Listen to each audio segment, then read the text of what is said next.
Today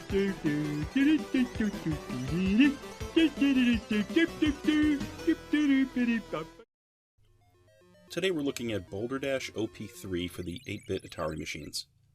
Please note, I'm not an expert on these 8-bit Atari systems. I had a Commodore 64 when I was younger, so a lot of this is really new to me. I currently have an Atari 400 and an 800 XL, and now I have a 400 Mini, which is how I played this.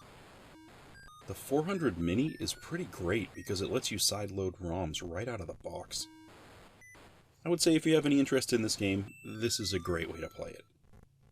The 400 Mini is also particularly good for Boulderdash fans in general, because I counted more than 100 game variants just on the Atari computers alone. That has to be thousands of different custom levels. I'm pretty sure most of these are actually just new custom levels, but others also go as far as to adjust the core graphics, which is pretty interesting.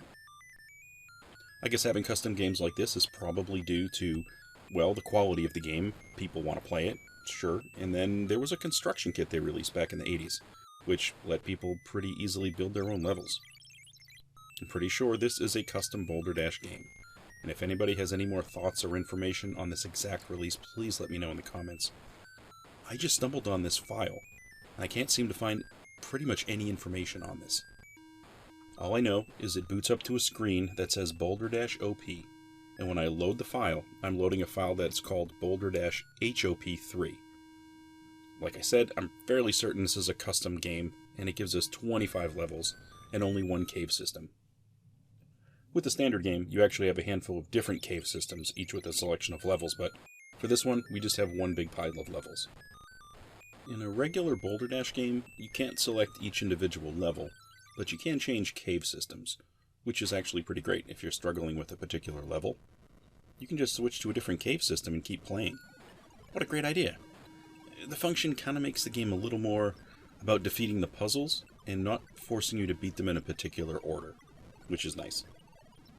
Coming out of the gates, this game looks, sounds, and feels exactly like the Commodore 64 version of Boulderdash, just with different levels.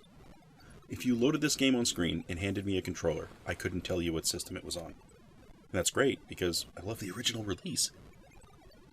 We get the initial start screen with the standard music from the 80s.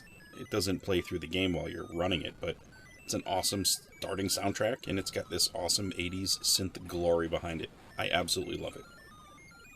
You play the character of Rockford, and you are working to make your way through the level and on to the next one. When you start any Boulderdash level, your job is to figure out the target, and you need to plot your best path to make it through. There are a specific number of diamonds you need to collect, and this is going to be in the top of the screen.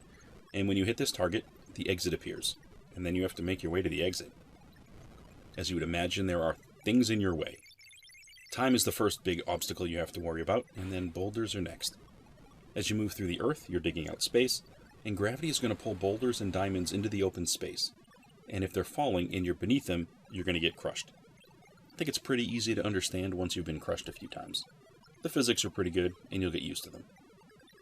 We also have some immovable pieces of bedrock, and before long, there are going to be creatures moving around. You have to avoid the creatures, and sometimes you actually need to destroy them, which would be you basically manipulating them underneath a falling boulder. There are no guns, there's no ammunition, none of that. It's just you digging and running around. To take this a step further, there are also fireflies and butterflies in the game. Butterflies are going to explode into diamonds if you kill them. On some of the harder levels, there are actually going to be limited diamonds available in the wild, which might actually force you to target the butterflies just to get diamonds to complete the level. This can be a cruel puzzler at times when you have to do that.